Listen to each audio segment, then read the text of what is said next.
There are times where, and this was a little phrase that came up for myself, and I have to be careful with this in coaching as well. There are times where I get caught up in trying to impress rather than express.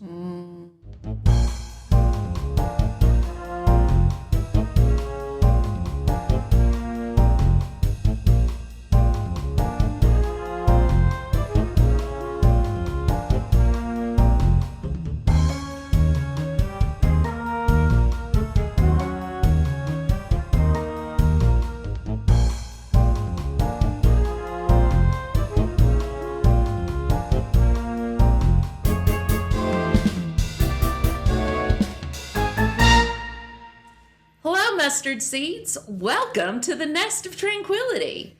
I am Shannon Marie Berry. I am Gavin Daniels, and this is You Know Me. But we're not in the Nest of Tranquility today. No, I think we're in the Meeting of Tranquility. The library. The Library of Tranquility? Of the Meeting. Of the Meeting. Tranquility. The Library of the Meeting of Tranquility. Yes. Once again have Pod Will Travel. That's right. Have Pod Will Travel. And as you see, we have a guest with us as well. Mm-hmm. And this is one of our dear friends, Scott Wagoner. Scott knows a whole lot about Gavin and I, as we have met through our coaching education that we have through Coach Approach Ministries. Eddie Hammett and Scott Wagoner have been two of the people that have transformed, I think we can fair to say, Gavin and I in big ways. When Scott was coaching me in 2023, he was exactly the coach I needed at that time. And then as I have had coaching just recently with Eddie, I've been Eddied a whole lot. And Eddie is exactly the coach I have needed during that time. So I think it's definitely a beautiful relationship that we have with both of the men. But here we are with Scott. Good to be here. Thank you for allowing us to come to High Point. You're welcome. I'm glad you could come. Yeah. So where exactly are we? You are in High Point, North Carolina, High Point Friends Meeting. It's a Quaker meeting that's, by Quaker standards, is pretty young, 134 years old. So what would old in Quaker standards be? The Quaker meeting that I pastored prior to this was older than the country. Oh. It was established in 1754. Okay. So, and whatever the math is on that. Very old. Very old, that's exactly right. So this meeting's... I've been here since 2021, and it's tucked away in a neighborhood in High Point, as you all both know. I'm started Quaker Pastoral Ministry in 1985, so whatever the math is on that, about 40. I know it's about 41 years because my wife and I's 41st anniversary is this Sunday. That's right. So it is 41 years. It is 41 years. Yeah, so... I knew that when I got married, I'd have to go into ministry because something had to keep me right. Now it's time for the... Word of the Day. What's our word of the day today? Well, it's really funny how this one has come about. When we have guests in our midst, we try to ask them if they have a word, or we all come up with a word together, or unless I've got a really good, juicy word that we wanted to use. But today's word of the day is flourishing, and that's F-L-O-U-R-I-S-I-N-G. Flourishing. Did I not do that? S-H-I-N-G? Did I skip the H? You did. All right. And to spell the word of the day, it is spelled F-L-O-U-R-I-S-H-I-N-G. Flourishing. So Scott, since you brought us the word of the day, how would you define flourishing, or how do you define flourishing? Yeah, so the reason I came up with flourishing as the word of the day is I've always tried to find language that bridges what I think are people's spiritual experience without using spiritual language. I like it. For example, I get what salvation means. I get theologically, I get what spiritual formation means. So if someone is talking about, so what does it mean for me to grow formationally? My language is, well, my sense is that your life is flourishing. There's a deep sense of peace. There's a deep sense of interconnection. There's a deep sense of maybe meaning our purpose. We were talking earlier, and you used the word generativity. There's a sense of generativity. My life is generating goodness. And again, it's really hard, to kind of nail it down to any one thing. I think historically the word had meant things like maybe happiness and beauty and goodness. So yeah, and I think it works for people who come out of backgrounds which seem to focus on how bad you are, how wretched you are. So some of this is Saved a wretch like me, did it? hang in there. Some of this is naming and claiming, to use that in the right way, Yeah. a person's original goodness. I like it. So we were designed to flourish. And if we're not flourishing, it's not like we're bad. It's just that what gets in the way of our human flourishing. I got you. So yeah. Right. Gavin, what do you think when you hear the word flourishing?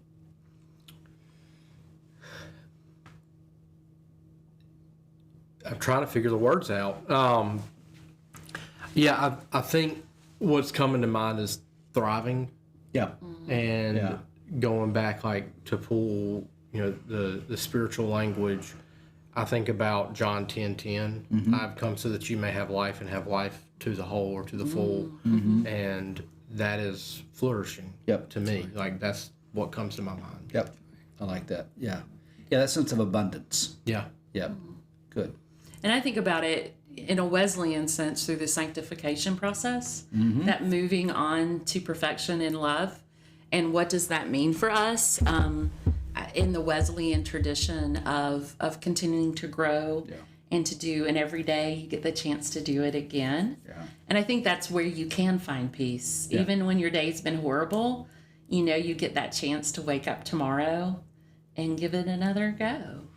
I wouldn't say we do it here, but I think part of the thing I've always tried to experiment with is if I were to have a conversation to a person about the spiritual life without using spiritual language, how would I talk about it to them? What words would I use? I like it. If I didn't use theological language, Sure. how would I describe it to them? And flourishing would be one. There'd be many others. Yeah. But, so, I like it. yeah. Thank you for the word, Scott. You're welcome. Thank you. Did we spell it right? Yes, we did. It's easier to spell than sanctification. So, Scott, when you went to college, did you go to college having already, discerned a call into pastoral ministry, or was that something that came later? I did. I mean, that's a pretty interesting question because I was young when I went to college, like everybody else, 18 years old. I went to a college in Indiana, Taylor University. Still there. Silent Night. Yes, Silent Night. That's Yeah. exactly right. That's after my time. You're right.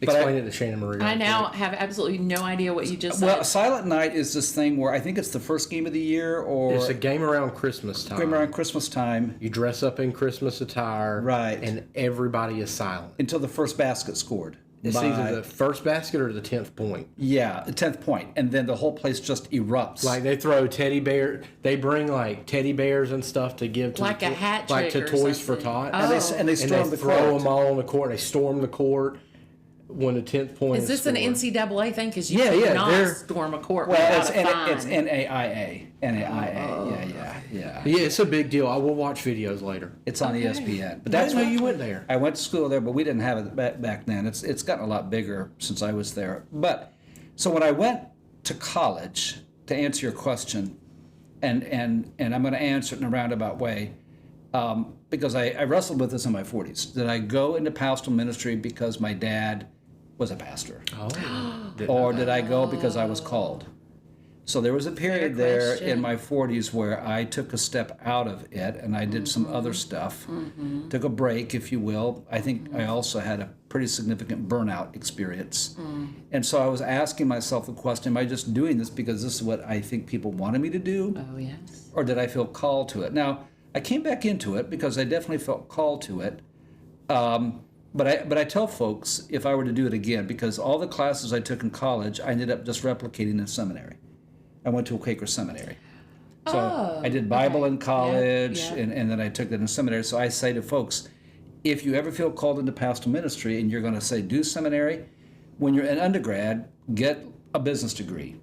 Get a What do you teaching mean? degree. You know, get a degree that you can maybe be bivocational. Sure. Get a psychology No, I think degree. that's needed now. It is. Yeah. Yeah. So I didn't do that, but yeah, I think it's always been there. And you were raised Quaker. Yeah. My parents You were. ate a lot of oatmeal. I hate oatmeal. I made it for my daughter this morning. You're going to offend the founders, Mr. Oates. They would gladly be offended. My parents were, we called them back in the day missionaries, they still do, but my parents served Quakers in Jamaica. So I actually lived in Jamaica from 1962 to 1970. Wow. Also, it's like some early years. Yeah, my parents were there in Kingston up until 1970, then they moved back to the States, raised in Indiana. My mom and dad are still alive with us. They live in Muncie, 92 years old. Wow. That's right. So yeah, I've been in the Quaker family all my life. I have, how shall I put it, been with them for better or for worse. We have had our, we as Quakers have had our splits, we've had our fights, we've had our divisions, we've Wow, had our you sound coming like together. all the other denominations We- that exist. For being a peace church, we still haven't figured it out yet at times. I will say this, I'm 63, whatever that means in terms of my response. But what I tell people now is Quakerism is still my family. It's my faith community. Sure. But I don't tend to speak of Quaker as my identity. I speak of Quakerism more as my spiritual practice. I like it. Because what I find is my identity goes a lot deeper. Yes. And it sort of kind of I find myself at home with a lot of folks like you guys, other traditions, other denominations. That ecumenicism? Yeah, I mean, I can move pretty freely, and I don't feel as threatened anymore. When I was first a Quaker, it was like if you didn't do it this way or that way, then you'd have to turn in your Quaker card, and I just sort of kind of got tired of that after a while. I was like, well, I still have some very basic Quaker practices, Sure. and I will hang out with this group, but I can flow pretty freely between a lot of groups. I see. Yeah. I see. So if you had to kind of explain what it means to be a Quaker, just briefly to somebody who knows there's God exists, Jesus exists, they've got a little bit of that. Right. How would you define or tell somebody about the denomination? I would say from a contemporary perspective, if someone says one line it or so, bottom line it. Bottom line it. Bottom Oh, line no, it. now. Bottom line it. For Eddie's what not here, so That's we don't have to do that, you know. Bottom line it for me in terms of what a Quaker is, I would say Quakerism is a simple faith in a complicated world. Oh, wow. Okay. Quakerism is a way of reducing all the clutter that gets in the way of the spiritual journey. Now, theologically, what I say to folks is Quakerism is predominantly an inward experience where people are invited to have and can have a direct experience with God without feeling as if they need to experience the outward ceremonies or sacraments. Okay. So the Because two- you're non-sacramental? Right. The two big things, well, let's define that term. The two big things are we do not practice outward baptism or outward communion. Okay. If you ever run into a Quaker in a grocery store or somewhere and they say, we don't believe in that, tell them you're wrong because Scott Wagoner said you're wrong. Okay. I will do that from What now I on. say to Give 'em your phone folks, number. exactly, thank you. That's a little scary. What I tell folks is I reframe it this way. I said, Quakers believe so much in the experience of communion and being immersed in the Spirit of Christ that we invite people to go beyond the outward and Okay. experience it inwardly. Sure. So what I say to folks is, are you being immersed daily in the way of Jesus? Are you experiencing inward communion of Christ? I have taken communion, received it. I've never been baptized, but I don't Do we get. need to edit that out? That's exactly right. But I didn't like it. No. Oh, it's gross. You didn't get Welch's. I went for the real stuff. Merlot. Oh, bless. So I don't have a problem receiving communion. I don't feel the need to be baptized, but I always ask myself with the communion, what's going on with me inwardly? Sure. So it's very much an inward experience. I think the other piece that maybe differentiates Quakers, which people typically say, "Oh, this is who you are," it's our peace witness testimony. Sure. Nonviolence, for Yep. some pacifism. Yep. So that when people come in here, a lot of times when they visit, they'll resonate with that. I'm looking for a church because our world feels very violent. All right. Or I was raised in a tradition where we had a lot of ceremony, a lot of ritual, and I don't feel like it means anything for me. Sure. And so people will often find a space and place here because of that. I like it. I like it. Talking about the pacifism. Yep. Did I use that word right? You did. Pacifism. Yeah.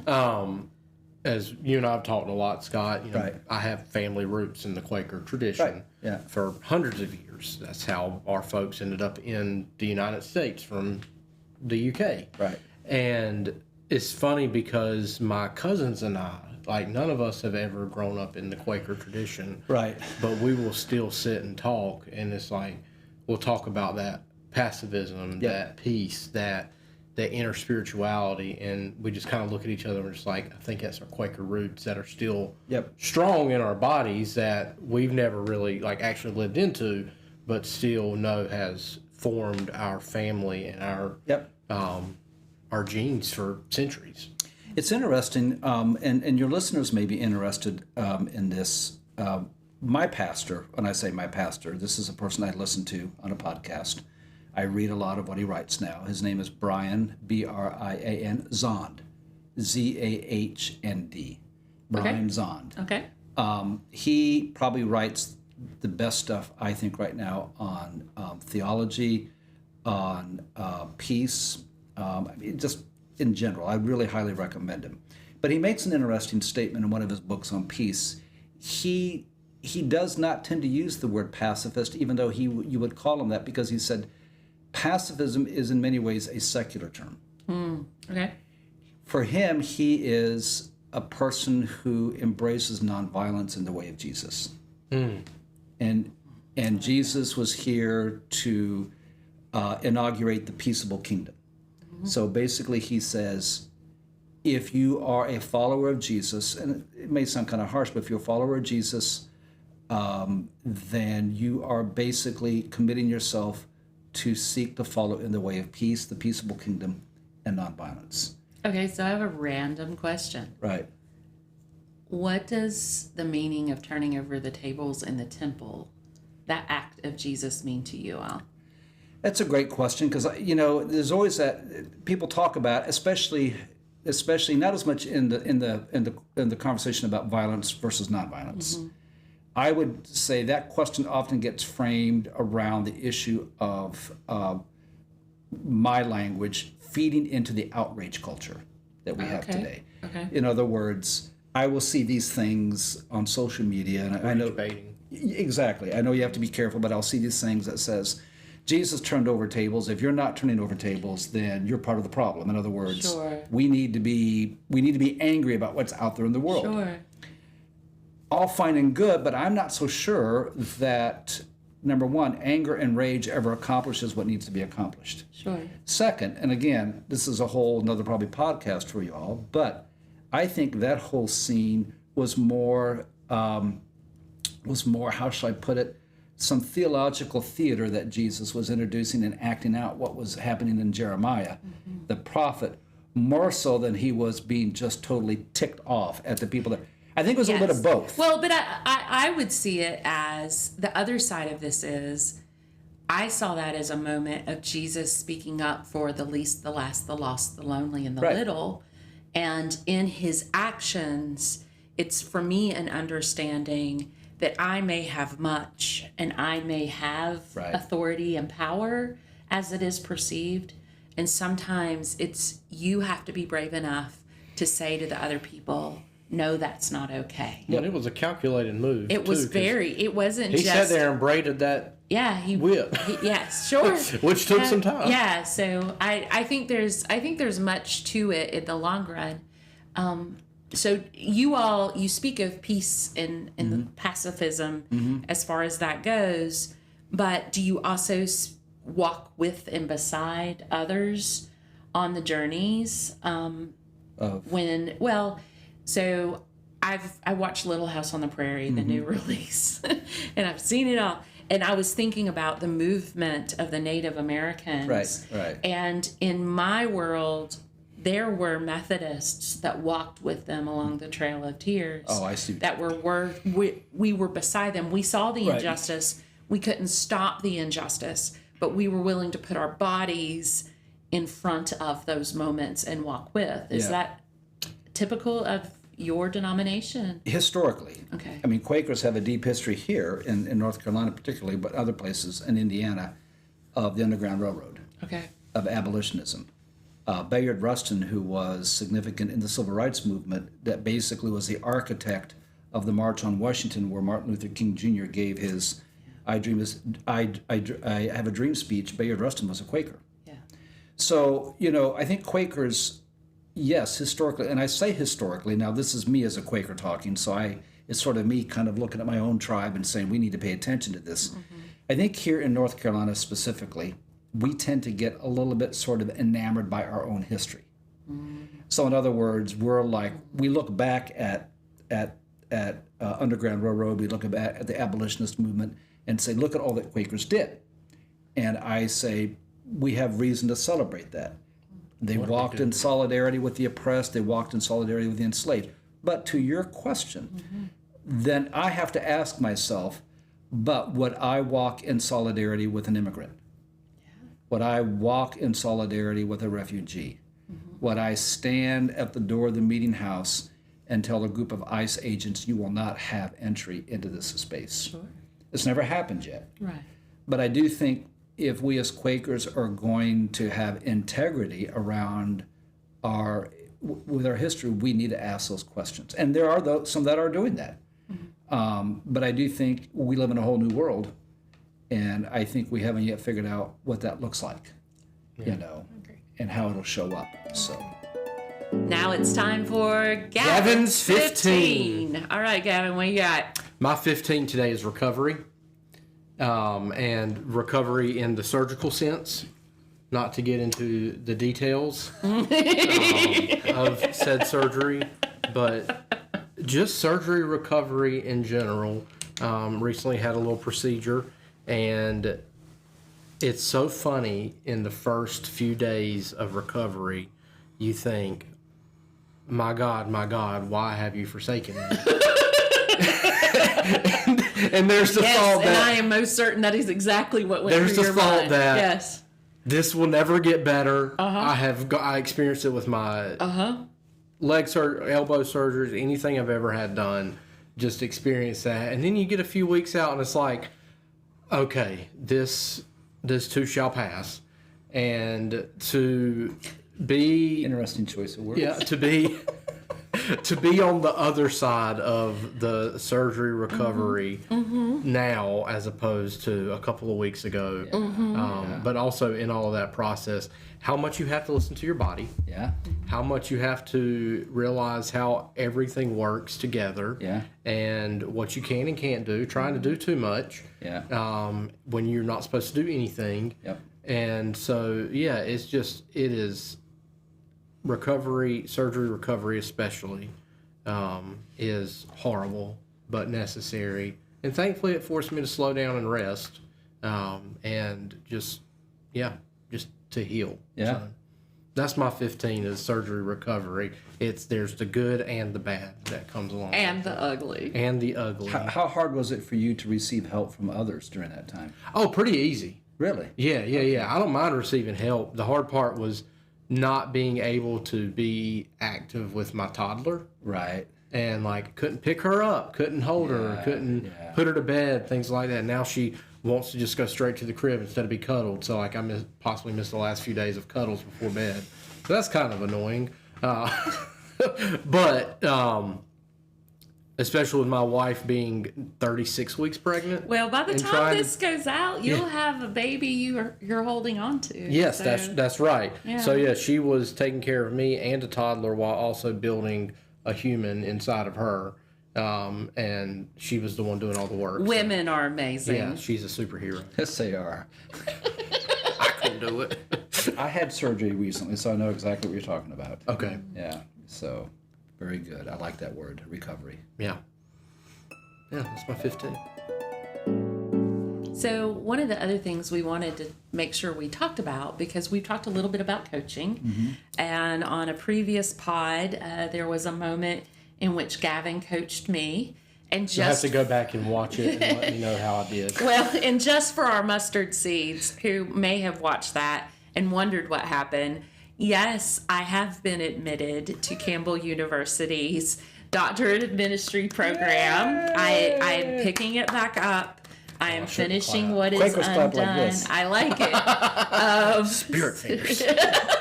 Jazz hands. And through that process, the finding that accountability, what are you going to do? How are you going to do it? How are you going to make sure it gets done? All of those questions that Gavin asked me, I have moved forward. And as a matter of fact, when this airs, I'll be just about a week or so away from my first class. Yay. So, yeah.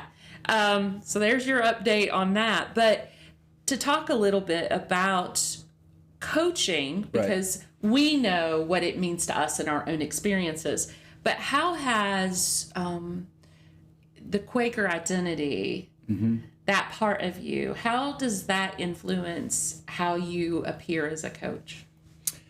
So the one thing that Quakers practice on a regular basis, which goes back to their origins, mid-1600s, I guess, give or take, that connects with coaching is Quakers believe very much that your spiritual journey is your experience. Okay. That your encounter with God is your experience. I can share my experience with you, but I can't make my experience yours, nor should I. Yeah, that's good. So early friends would have what they called queries, Queries, basically questions. Questions for spiritual growth, which invited people to reflect on their own life. You know, have you not gossiped today? Oh my Have you gosh. been faithful, you know? It sounds like John Wesley's has a long list of questions that he asks that small groups should ask one another to see where you are. That's what that sounds like to me. I mean, if you think about it, a lot of these earlier forefathers and foremothers, they got it, you know, in terms of how you allow the spiritual heart to sort of blossom. It wasn't about forcing on people. It was evoking their own awareness through these questions. Now, that's language we use in coaching. That is very coaching. It is. That sounded like Eddie Ease to me. That's exactly right. Yeah, I know he's watching. So I think the query piece, as I started coaching, I thought, well, this feels very right, because even in my messages and preaching, I would often, I sometimes hear at High Point, we'll say jokingly, not jokingly, don't take my word for it. In other words, how do you understand this? Yeah. This is what I've shared. How do you see it? So there's the coaching, there's the query or the question piece. There's also the piece of, and Parker Palmer is a Quaker, will often talk about that the expert is within all of us. Yeah.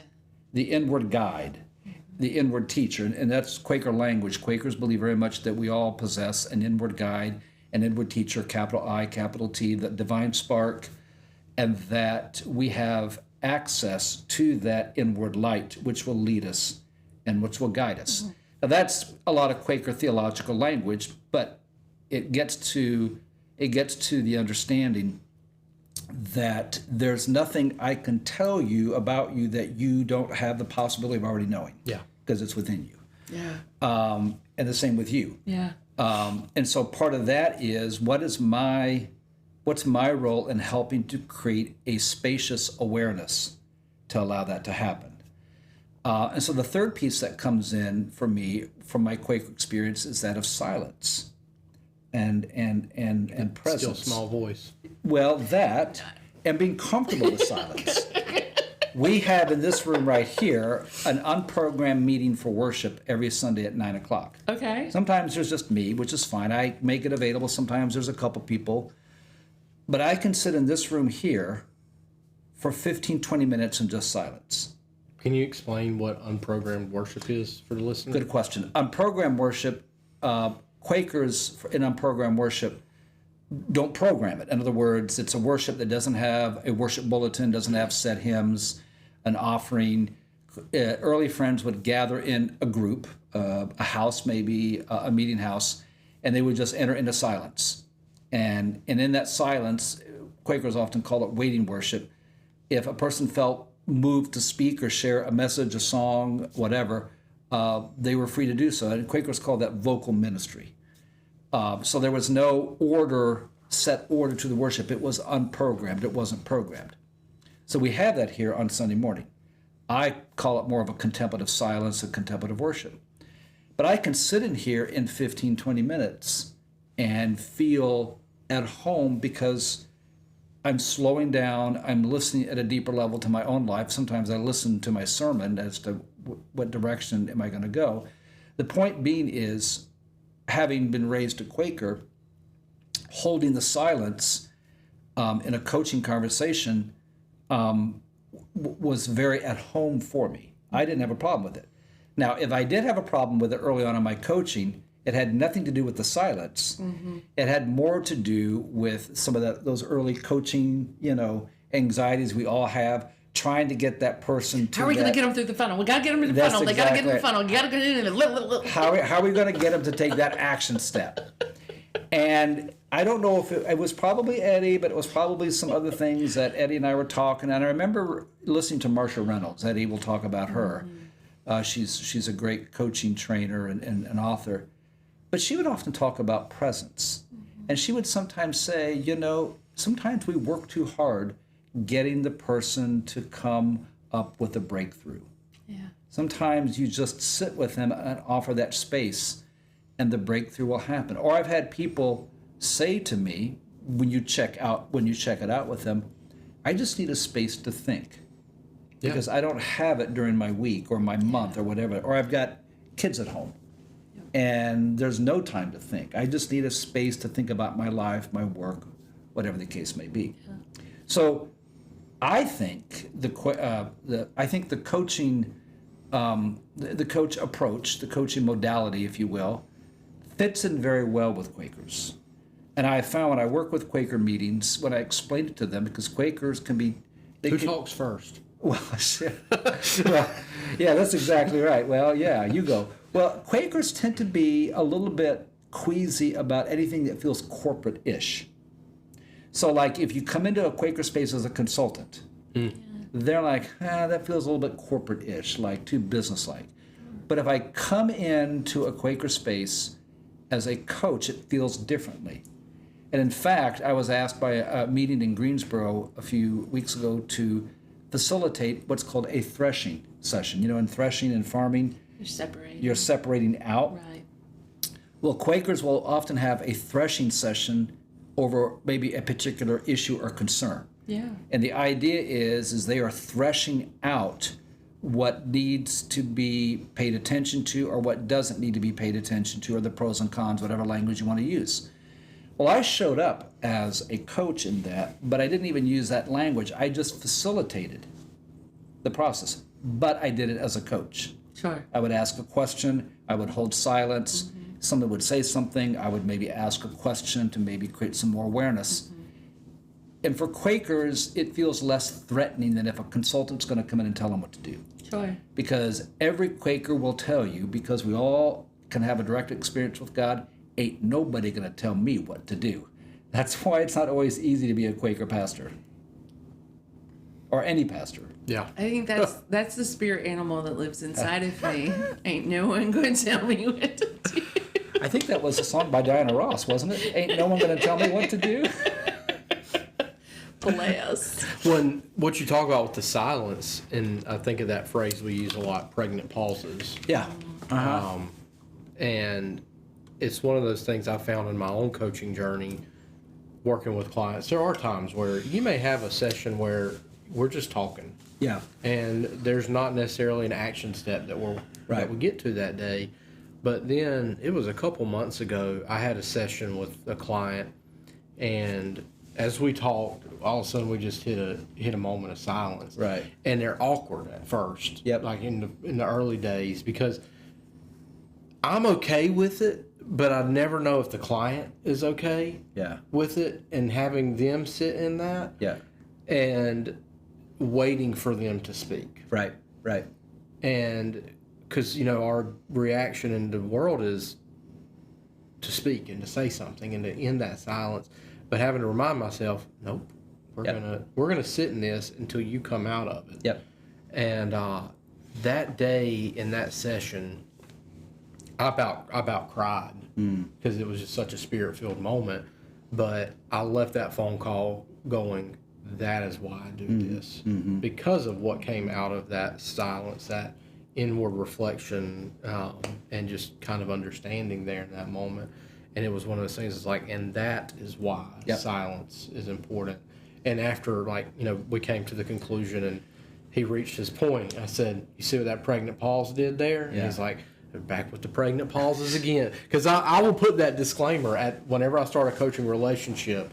I will put that disclaimer, hey, there may be silence, and this is what we call it, and this is why it's okay. Yeah. But especially when you think about, if you are pregnant and expecting, you don't just get the answer, or the baby just gestationally, 9 months, you got to wait. Yeah. And so it's sometimes It's 10 months. 10 by the months, way. sorry, my bad. It's 10 months. Sometimes it takes those times, those moments to just wait for that answer to come. And here's the thing, and that's a great illustration and metaphor, because it reminds me of, how Paul talks about, the Spirit of Christ being formed in each one of us. There's a formation that takes place. But I'm also realizing that the silence or the pause, pregnant pause, or just slowing down is as much for the coach as much for the client. So this past Sunday, for example, I preached on Jacob and the dream. And I don't know if you both have had this experience. I got home and I realized I did not communicate the way I want to communicate it. I didn't prepare well. I didn't communicate well. And some of that was I knew that because we have silence and open worship after the message.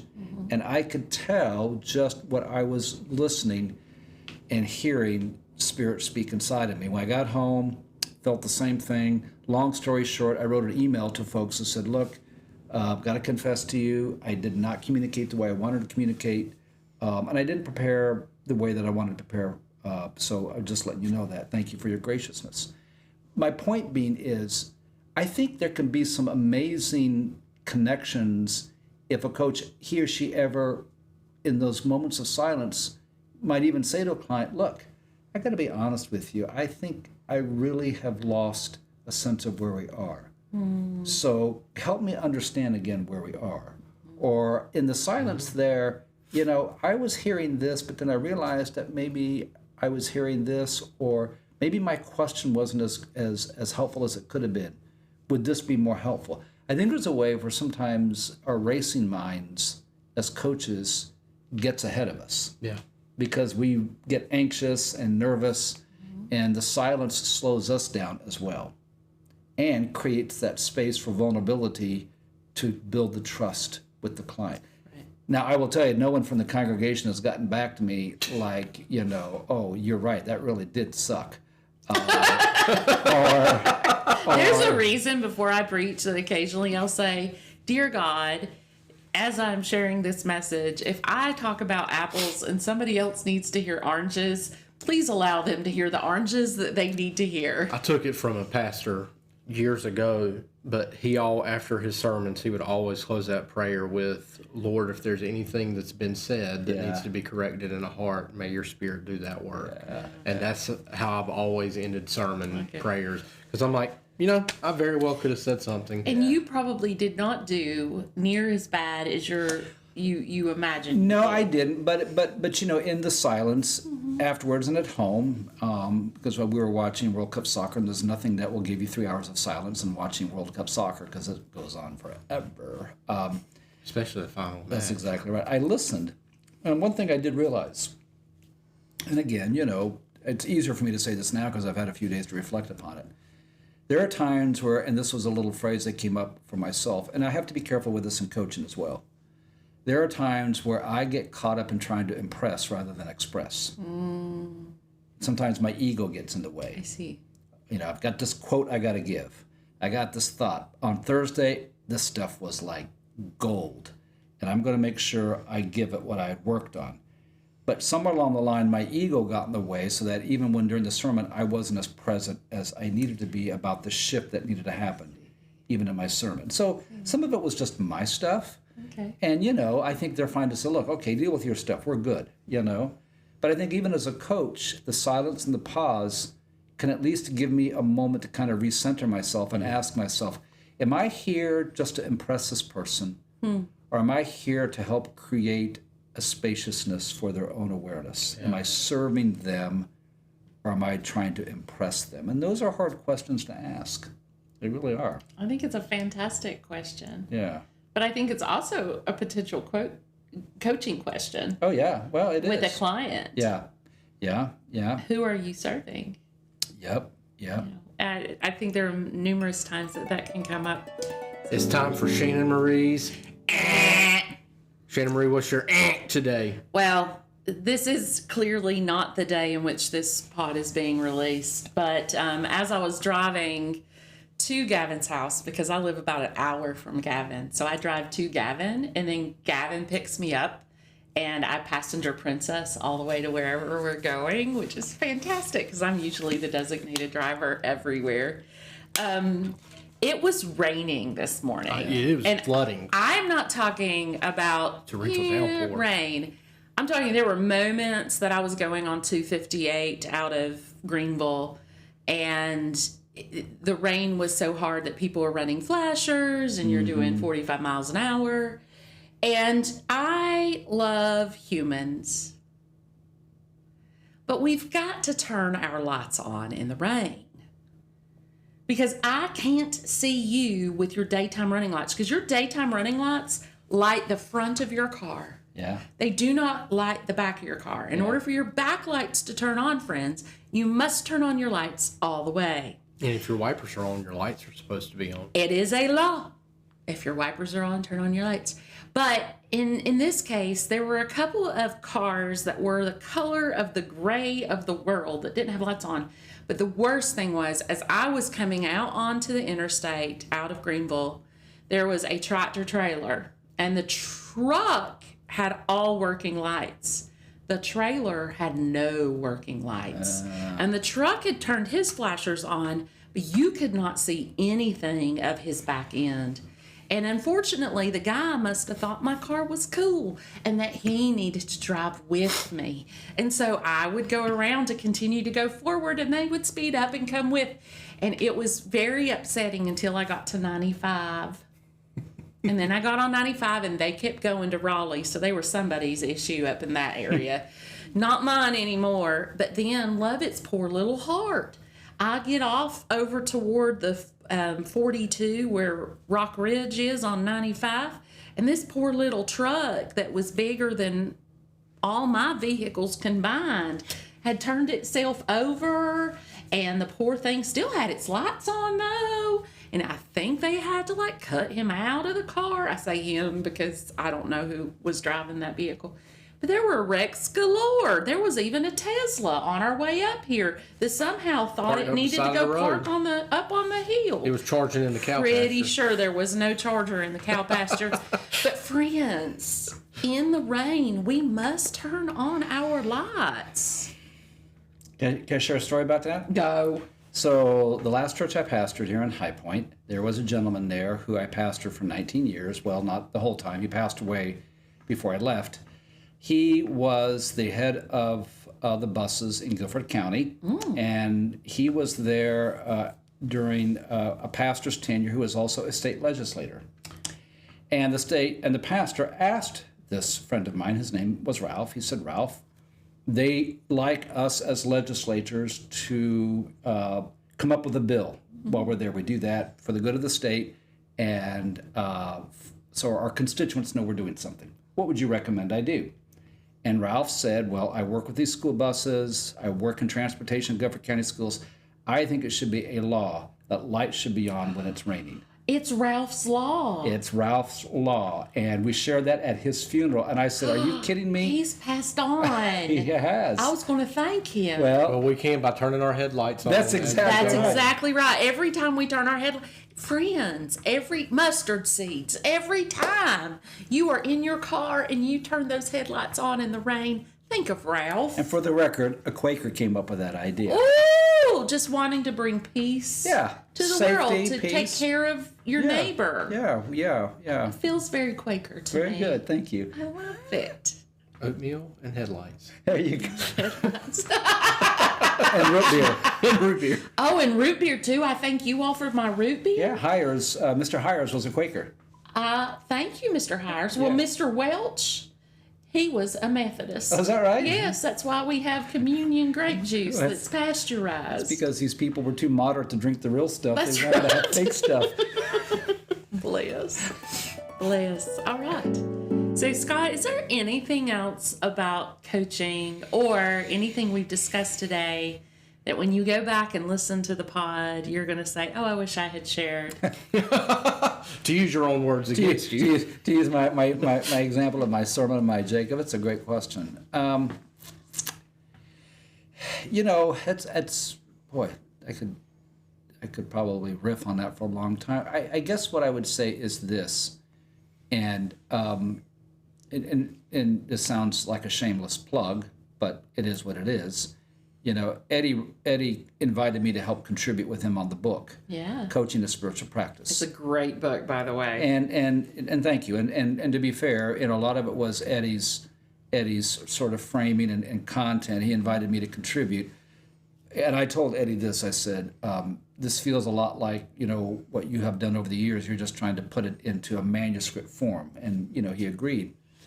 What I would say is, whether a person reads it or not, that, and I may be biased, but I'm finding that coaching, whether you are certified Right. or you learn the basics, Yeah. adds so much health to a person's ministry and congregation and leadership. And not just because you're asking questions, that's good because it puts you in a different headspace and heart space and you show up differently. But it also invites the pastor, the leader, if you will, to slow down and pay attention. If I find anything right now that sabotages some of my friends that I know as pastors and Quaker leaders, it's their anxiety just hijacks their brain and they react or overreact and they don't know how to respond well. Yes. And so in their reacting and overreacting, they say things they wish they hadn't said. They act over anxious, sarcastic.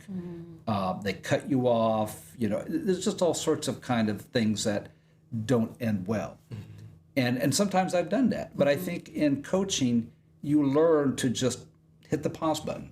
Yes. Take a deep breath and say, how do I want to respond in this moment rather than react or overreact? Maybe you need to take a minute, 5 minutes, a half a day, whatever the case may be. But I have found here that I've asked more questions than I've given answers. And the final thing I will say is this. I've actually been able, and this is some stuff on Ignatian spirituality and discernment. I've actually found that I genuinely can say I am not going to attach my identity to any outcomes. They want to do it, fine. Oh, They don't want to do it, that's fine too. that's fine too. I may have to learn to adjust and adapt. Yes. But this is not my thing. This is our thing, their thing. Yes. And I'm going to be gone in X amount of years. Yep. One day you won't be the leader here. Exactly. Yep. So sometimes when you can let go of those outcomes, that is the freest space and place you'll ever live in. Well, and it's funny, my congregation at Monk Memorial in Farmville are to the point that they joke all the time when we're in Bible study. Somebody will say, I have a question. And one of them will go, well, you can ask it, but she's not going to answer it. There you go. There you go. And I was like, this is when I knew that all that work that we Yeah, did yeah. years ago was finally sinking in, that I knew that now was the time to apply for my CCLC. Yeah. And now is the time that I feel like maybe I can do this. Yeah. It's like when we go into congregations to consult, we tell them from the start, it's like, if you want answers, you've got the wrong people. Exactly. We're here to ask questions. That's exactly Yeah, right. and asking questions is honestly the thing that I enjoy best that makes most people very uncomfortable. Yeah, good. So that's how I know I'm doing it right. Yeah, well, you are. Can I give you my You had your Let's hear your Yeah, absolutely. Well, What you got? yeah. Because when you talked about Bible study, Yeah. my is when I'm leading a Bible study and we're doing something like on Exodus where we're studying right now. And I mean, like, I'm like thinking about it formationally and spiritual journey and metaphorically and theologically. Like, folks, this is powerful stuff. Do you have any questions? Someone will always ask a question and say, so when they got to the wilderness, do you think they used like Egyptian money or maybe like shekels to buy things? How many miles do you think it was? And was it like, did they have daylight savings time back then? Or did they just like have talking to a standard 4-year-old. time? Exactly. I'm like, where are these questions coming from? A, and B, it doesn't matter. Were there camels? Yeah, that's exactly right. Yes. And then one time we were talking about the Red Sea doing its thing, and someone was like, well, I watched something on Nova where they talk about electromagnetic waves that happen to be in that moment at that time. Yeah. Created that. And then if you were to put the camera back on me, I think my look was, because I don't even know what to do with that. In other words, I'm not sure that matters. And that's where I get into with Bible study sometimes. They'll get into something they didn't. I was really surprised because I did Luke 1 and 2. And some of the questions they had about Luke 1 and 2, I was like, surely we've covered this like almost every Christmas season as we walk through this. And some of the questions they had, I was like, have we? And I told him, I gave him the challenge. I said, go find me the wise men in Luke 1 and 2. I said, find me the wise men.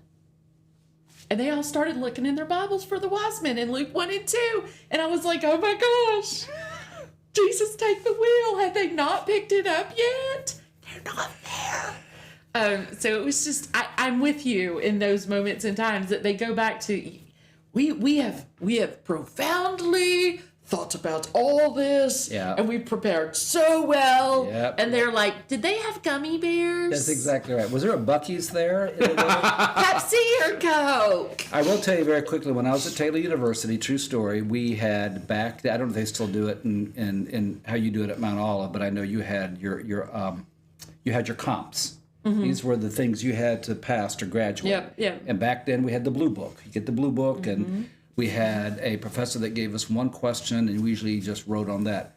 We get in there to our class, January of our senior year, and he says, I think before we start, it would be appropriate for us to have prayer devotions. Like, yeah, we'll take anything.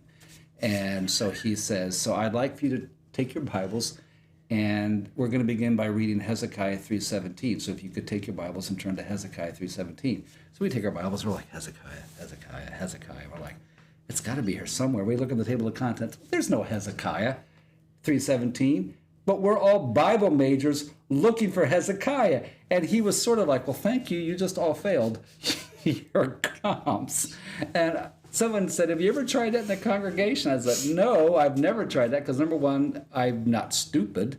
And number two, I value hanging around for a while. Well, I do enjoy Second Opinions 419.